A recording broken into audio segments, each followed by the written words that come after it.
and I really didn't feel comfortable at that point. You know, solo female traveler, you have to be careful.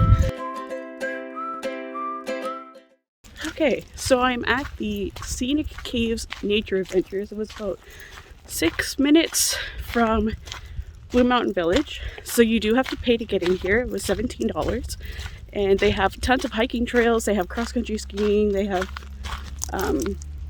lots of stuff for kids to do around here. It's more for winter and summer, not really too much for fall, but there's still stuff to do. The main reason I wanted to come here is because they have a big suspension bridge that I wanted to go across. I had to leave Charles in the van. It's okay, it's a cold day. I have the windows cracked open for him. I'm going to be very quick. He has water, he has food, he'll be fine.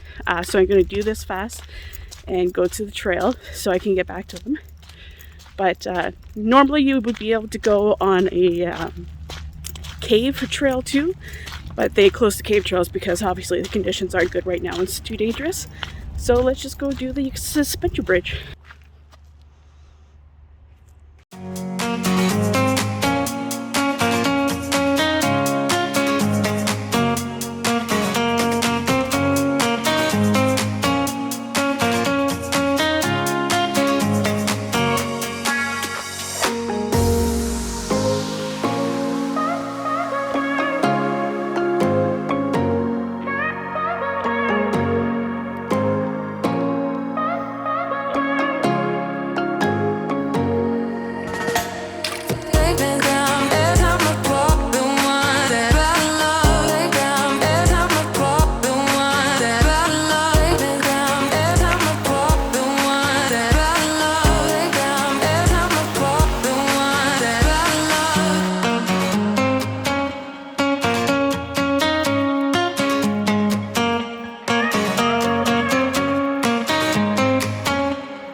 Okay, so I made it to the suspension bridge.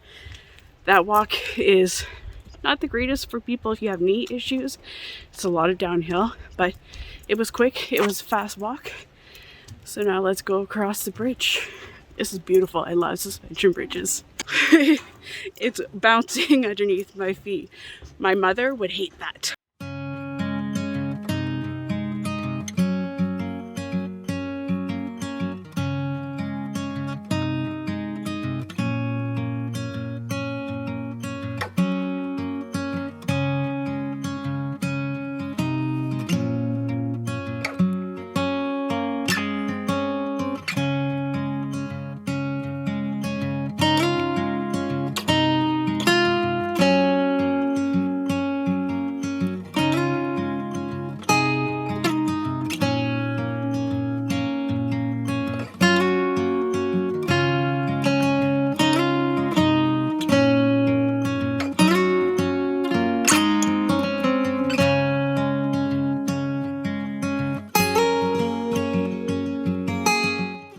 You have a fear of heights, you might not want to come on the bridge. It definitely moves underneath you while you're walking, but it's really cool. You can see the beautiful blue colors of the lake, the lighthouse, all the beautiful farmland. You can see Blue Mountain Village from here.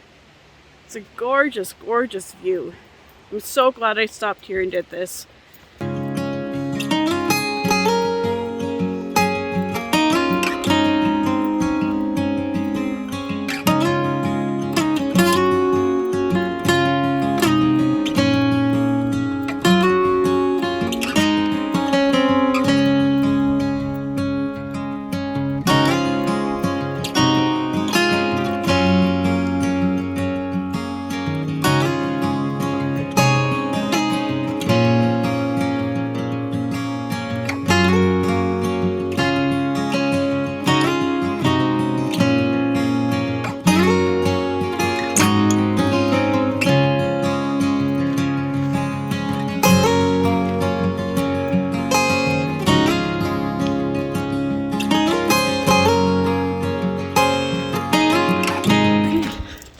Let's head back up the trail and head back to Charles and head to our next fun location.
So I decided to stop at Wasaga Beach to go for a walk on the beach before we head to our harvest toast. It's pretty nice here. I've never been to Wasaga Beach before.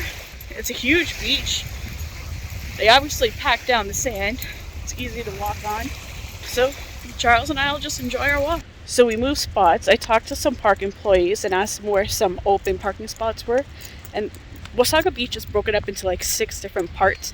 They said beach part 1 was still open. So I went here, and this is where like the touristy area, where there's a whole bunch of like restaurants and beach shops and like a pier like feel. So we're gonna take a walk around this place.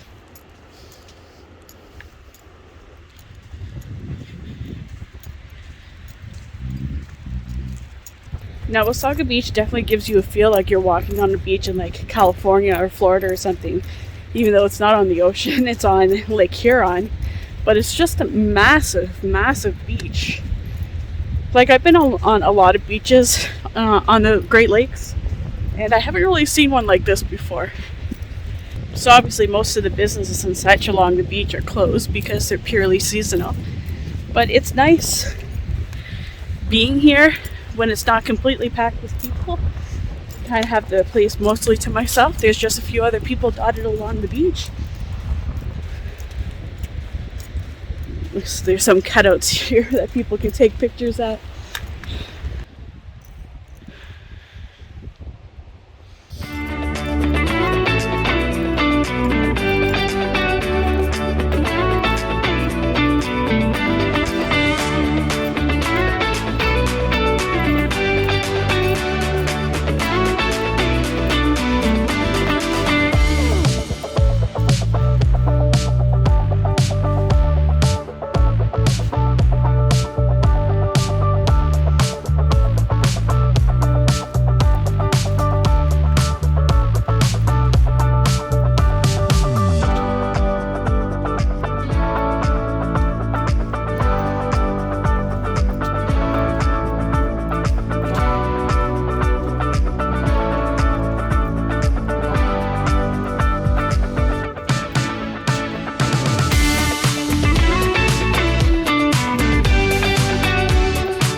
So whenever we're walking somewhere and there's a higher wall, like you see behind me, Charles always has to walk on it. I don't know if he's trying to get taller and feel like a bigger dog, I'm not sure, but he always has to walk on it.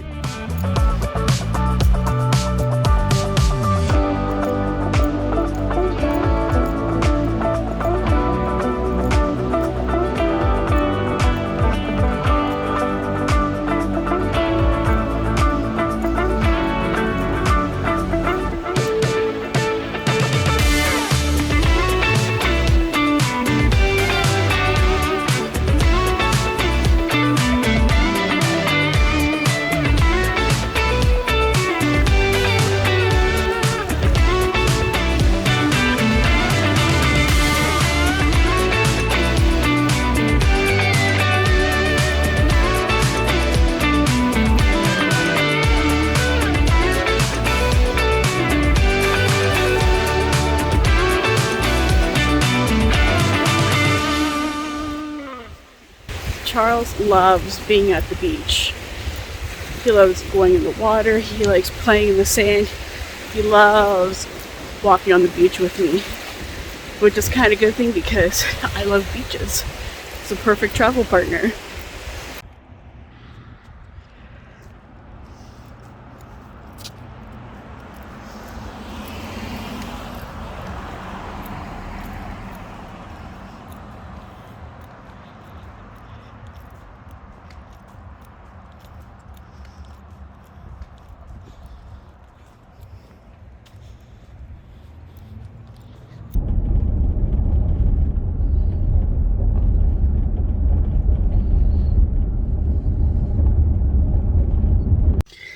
Okay, so we arrived at our harvest hose. We're in Perry Sound. We're at a place called Trestle Brewing. Super cute. Nice parking lot to park in. I'm in between a river and a walking trail, it looks like. And it's really cool in their patio. It looks like they're still operating with patio dining, but they have like these igloo looking balls that people are sitting in to stay warm. It's really cool. I did order some food from them for supper because, you know, you're always supposed to support your harvest hosts when you stay at them. So I ordered their classic burger. I'm excited because I saw that they use Pinocchio Hill Farms beef. Pinocchio Hill is actually a farm near where I live, just outside of Sault Ste. Marie, and we always get their meat, and it's the best meat I've ever had. So I'm really glad to see that they use Pinocchio. So I'll show you guys my food when I get it.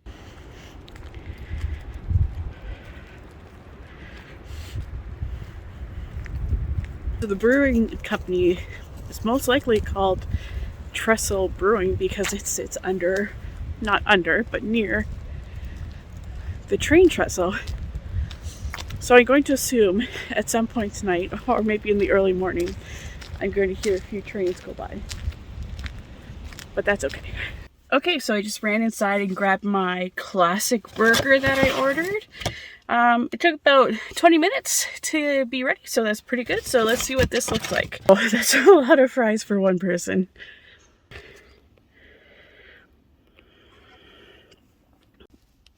That's a big burger with bacon and lettuce. It's a big patty. Look, it's overflowing from the bun.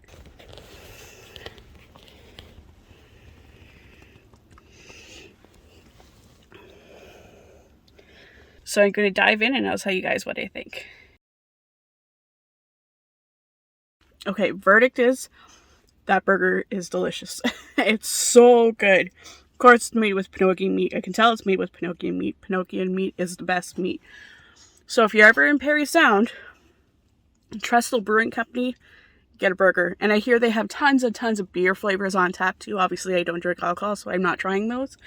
But if you're looking for a harvest host too, it's a nice big parking lot. Lots of room for a trailer if you need to. It might get a little sticky getting in and out of here with Big Rick if the parking lot is busier than it is right now. But for a van, it's perfect. So I'm going to finish my burger.